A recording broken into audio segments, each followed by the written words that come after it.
মিটিংটা হয়ে থাকে সেখানে নিচে নামার পরে ভিতরে এক কথা বাহিরে এক কথা এবং মাঠে গিয়ে আরেক কথা জনগণকে বিভ্রান্ত করে বর্তমান রাষ্ট্রকে যে পরিস্থিতিতে নিয়ে যাওয়া হচ্ছে সেখানে ইউনূস স্যার কিন্তু একটি কঠিন বিপদে আছেন।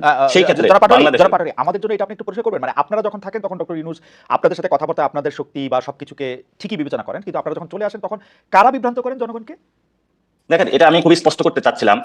আমরা যখন ঐক্যমতের কমিশনগুলো মিটিং হয়ে থাকে বা প্রিভিয়াসলি অনেক দল একসাথে নিয়ে মিটিং হয়েছিল এবং সেখানে ফরেন একাডেমিতে যে মিটিংগুলো হয়েছিল সেখানে সব দলই কিন্তু অংশগ্রহণ করেছিল। সেখানে তারা খোলামেলাভাবে কথা বলেছিল এবং বলেছিল আমরা স্যার আপনি চালান, আমরা আপনাকে সাহস দিচ্ছি, ভরসা দিচ্ছি। কিছু কিছু বিষয়ে মনোমালিন্য হয়েছে যে এককভাবে কারো প্রতি কোনো চক্ষুপাত না হওয়ার জন্য সবার প্রতি যদি সমভাবে যে বৈষম্যমূলক আমরা রাষ্ট্র চেয়েছিলাম সেটা যদি পরিচালিত হয়। কিন্তু আমরা যখন দেখি যে প্রত্যেকটা গ্রুপ ফরেন একাডেমি থেকে নিচে নেমে প্রেস ব্রিফিং করে থাকে, তো ভিতরে যে কথাটা হয়ে থাকে যে এইভাবে সাহস দেওয়া হয়েছে ঐক্যমতের ভিত্তিতে আমরা একটি দেশের যাচ্ছি, কিন্তু সেই কথাটা রাজনৈতিক দলগুলা তো সেখানে বিএনপি থাকে, জামাত থাকে, হেফাজত থাকে, যতগুলো বাংলাদেশ অংশ পক্ষ রয়েছে সবাই কিন্তু থাকে। কিন্তু যখনই বাইরে গিয়ে প্রেস ব্রিফিংটা করা হয়ে থাকে ভিতরে যে কথাটা বলেছে আমরা যখন পরে বাসায় গিয়ে মিডিয়া দেখি সেই কথাগুলো আমরা পাই না, বরঞ্চ বলা হয়ে থাকে উপরে কথা হয়েছে যে আমরা একটি সংস্কার প্রক্রিয়ার মধ্যে দিয়ে যাবো এবং সবাই বলেছে হ্যাঁ আমরা একটি সংস্কার প্রক্রিয়ার মধ্যে দিয়ে যেতে চাই। নিচে গিয়ে সাথে সাথে বলা হয়েছে এখনই ইলেকশন প্রয়োজন এবং কয়েক মাসের মধ্যে ইলেকশন প্রয়োজন। কিন্তু ওই যে মিটিং এর যে এজেন্সটা ওই বক্তব্যের মধ্যে দিয়ে পুরোই বাংলাদেশের সামনে ডিস্টর্টেড হয়ে যায়। জনপাটরে আপনার কাছে কি মনে হয় না যে আপনাদের দল থেকেও বা আপনাদের যারা সহযোদ্ধা আছেন তাদের থেকে অনেক বিভ্রান্তি ছড়ানো হয়েছে?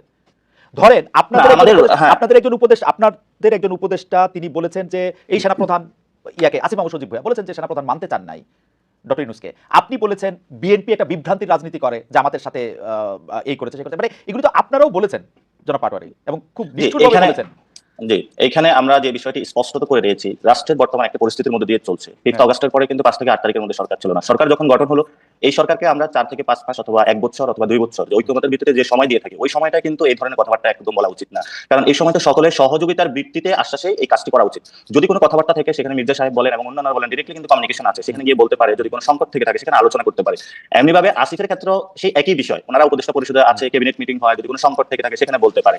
কিন্তু আমরা সামগ্রিক জায়গা থেকে যখন রাষ্ট্রের গঠন প্রক্রিয়া থেকে দেখি রাষ্ট্রের যে মিটিং গুলো হয়ে থাকে সেটা রাষ্ট্রের কিন্তু একটা প্রেস উইং রয়েছে, তারাই সেটা পাবলিশ করবে। কিন্তু অন্যান্য ক্ষেত্রে যদি কোনো মিটিং হয়ে থাকে, আপনার সাথে আমার ঘরোয়া আলাপ হয়ে থাকে, সেই ক্ষেত্রে যদি প্রেস উইং এর বাহিরে গিয়ে কেউ যদি কোনো কথা বলে থাকে, আমরা তো বরাবরই বলে আসছি রাষ্ট্র গঠন প্রক্রিয়ার ক্ষেত্রে এই ব্যবস্থাটা থাকা উচিত না। কিন্তু বাংলাদেশে গত 53 বছরে যে ব্যবস্থাগুলো চলমান রয়েছে সেগুলোই আমরা এখন অনেক ক্ষেত্রে প্র্যাকটিস করে যাচ্ছি। এখন আমাদের অতীতে কি হয়েছে সেই বিষয়গুলো যদি আমরা ধরে ভবিষ্যতের দিকে পথযাত্রায় আমরা নিশ্চিত করতে চাই, তাহলে বাংলাদেশে যে রাষ্ট্র গঠনের বর্তমানে একটি সুযোগ এসেছে সেটা এই তরুণ প্রজন্মকে নতুন জায়গায় নিয়ে যাওয়ার জন্য প্রক্রিয়াকে আমরা মনে করি বাধাগ্রস্ত করবে না। জনাব পাটোয়ারি, আমরা তো আসলে অতীতের প্ল্যাটফর্মের মধ্যে দাঁড়ায় থাকি, মানে এখন আপনি কালকে কি বলা হয়েছে সেটাকে যদি আপনি অতীতকাল বলেন তাহলে আমাদের আর কিছু বলা থাকে না। হাইবার আমি যেহেতু গুচ্ছ প্রশ্ন করবো বলেছিলাম যে সেই গুচ্ছ প্রশ্নগুলি একটু করে নেই আপনাকে। সেটা হচ্ছে যে ডক্টর ইউনূস দেশে আপনি বলেছেন যে কিছু ভুল হচ্ছে, কিছু ভ্রান্তি হচ্ছে, উনি চেষ্টা করছেন, ভুল বেশি নাকি ঠিক বেশি, মানে আপনার কিরকম মনে হয় মানে দেশ পরিচালনা? না, এটা ইউনূস স্যার কিন্তু চায়নার সিজিটিএনকে একটা সাক্ষাৎকার দিয়েছিল, সেখানে উনি স্পষ্টত বলেছিলেন ওনার দায়িত্ব হলো দেশে বড় একটি তরুণ প্রজন্ম রয়েছে, তার এই তরুণ প্রজন্মকে অর্থনৈতিকভাবে স্বাবলম্বী করা এবং দেশকে স্বনির্ভর করে একটি জায়গা নিয়ে যাওয়া।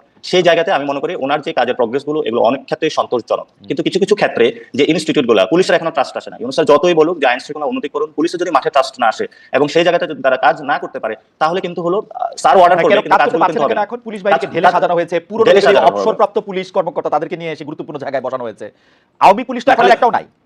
আওয়ামী পুলিশ নাই খালিদ ভাই। যখন আমরা ঢাকাতে ট্রাফিকে চলাফেরা করি, আপনার সেই ময়মনসিং থেকে একজন পুলিশকে ঢাকা এনে ট্রাফিকে দেওয়া হয়েছে। ময়মনসিং এর যে ট্রাফিক ব্যবস্থা ওনার এখানে অভ্যস্ত হতে 2 থেকে 3 মাস সময় লাগবে। এমনি ভাবে এখানে যে পুলিশের যে বিন্যাসটা করা হয়েছে, ঢাকার পুলিশকে অন্য জায়গায় নিয়ে যাওয়া হয়েছে, ওইখানে পুলিশকে এখানে আনা হয়েছে, আবার অনেককে বাদ দেওয়া হয়েছে। আর যে সিস্টেমটা গত 15 বছরে গড়া হয়েছে, আমরা তো ব্যক্তি ধরে আলোচনা করি কিন্তু আমাদের সিস্টেমেটিক। আমাদের কি পুলিশের কোনো ল রয়েছে? সেখানে যদি কমিশনগুলো থাকতো আমরা তখন তাদেরকে আস্ক করতাম যে কমিশন অনুযায়ী কেন চলছে না বা এই রুলস রেগুলেশন অনুযায়ী কেন চলছে না। আমরা তো পুলিশ কমিশনার বা ব্যক্তিগত জায়গায় আলোচনাতে থাকি, কিন্তু আমরা নতুন বাংলাদেশে কোনো ব্যক্তি আলোচনায় যেতে চাই না, কোনো ব্যক্তির জন্য কোনো পদ সৃষ্টি বা সুযোগ সুবিধা আপনারা যদি খেয়াল করেন তাহলে আপনারা দেখবেন যে এই কথা কিন্তু অনেক দিন ধরে আমরা শুনতেছি যে প্রশাসন ঠিকমতো সহায়তা করতেছে না, পুলিশ ঠিকমতো মাঠে নামতেছে না, সেই জন্য আমরা পারতেছি না।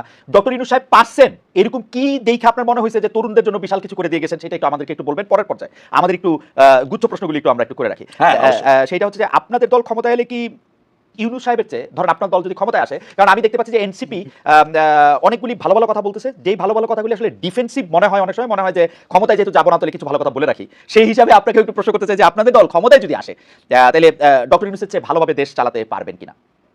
না, ক্ষমতায় থেকে যদি দেশকে ভালো মতো চালাতে হয় প্রথমত আপনাকে সিস্টেম বিল্ড আপ করতে হবে। অতীতে আমাদের যে 53 বছর যে সিস্টেমটা রয়েছে সেটা অনুযায়ী দেশ চলে না এবং দেশ বাধাগ্রস্ত হয়েছে এবং দেশ ধ্বংসস্তূপে পরিণত হয়েছে, সেটা আমাদের সামনে একদমই দৃশ্যমান। সেই জায়গা থেকে এনসিপি কি ক্ষমতা আসবে, বিএনপি কি ক্ষমতা আসবে, সেটা কিন্তু মুখ্য বিষয় না। মুখ্য বিষয় হলো সিস্টেমের মধ্যে কে আসবে। আপনারা দেখেছেন যে কানাডা একটা প্রবলেমে পড়েছে, সেখানে কিন্তু তাদের সিস্টেমে মেক করে দিয়েছে, দলের মধ্যে দিয়ে নতুন ভাবে প্রধানমন্ত্রী হয়েছে এবং সেখানে তারা কিন্তু আমরা এই জায়গাটায় বলে থাকি যে ডক্টর ইউনূস হোক আর যেই হোক, দেশে যদি কোনো একটি সুন্দর ঐক্যবদ্ধ সিস্টেম থাকে, যে সিস্টেমের মধ্যে ব্যালেন্স অফ পাওয়ার থাকবে, যিনি প্রধানমন্ত্রী থাকবে উনি কোনো স্বৈরতান্ত্রিক ব্যবস্থার দিকে যেতে পারবেন না। আমরা যদি এমন একটা সিস্টেম তরুণ প্রজন্মের সামনে অথবা দেশবাসীর সামনে দিয়ে যেতে পারি, সেখানে এনসিপি ক্ষমতায় আসুক, বিএনপি ক্ষমতায় আসুক, যে আসুক, আচ্ছা, আমরা করি বাংলাদেশ আমি দুইটা প্রশ্ন আপনাদের পেন্ডিং রাখবো। আমার এইখানে গুচ্ছ প্রশ্ন যে মানে আপনারা যদি এমন একটা সিস্টেম দিয়ে রাখেন, এটা সম্পর্কে আমার একটা প্রশ্ন থাকবে, কিন্তু এখন আপনার পেন্ডিং প্রশ্ন হচ্ছে যে আপনাদের কোনো নেতৃবৃন্দ মনে করতেছেন যে ডক্টর ইউনূসকেই আসলে 5 বছর থাকতে দেওয়া উচিত, দেশ পরিচালনা করতে দেওয়া উচিত। কেউ আবার বলতেছেন যে এনসিপির দায়িত্ব ডক্টর মোহাম্মদ ইউনূস নিতে পারেন। এই ইচ্ছাটা কি আপনাদের দলের মধ্যে একটু আসে, তাই না? মানে না, প্রথমত আমাদের এনসিপির দায়িত্ব ডক্টর ইউনূস সাহেব নেয় এরকম কোনো ইচ্ছা আমাদের প্রশ্ন নাই, 1 নাম্বার। 2 নাম্বার জায়গাটা হলো, তাহলে আমরা যদি ক্ষমতার এই জায়গাটা নিতে পারতাম, তাহলে কিন্তু সেই ছাত্ররা প্রথমে ইউনূস স্যারকে রিকোয়েস্ট না করে নিজেদের জায়গা থেকে অনেক কাজ করতে পারতো, প্রথমত এটা। দ্বিতীয়ত হলো যে জিনিসটা, না না, আপনারা ইউনূস স্যার, তো ইউনূস সাহেবকে চাইছেন, রাজি করাইছেন, হ্যাঁ, আমরা এবং আপনাদের দলের একজন গুরুত্বপূর্ণ নেতা জনাব সার্জিস আলম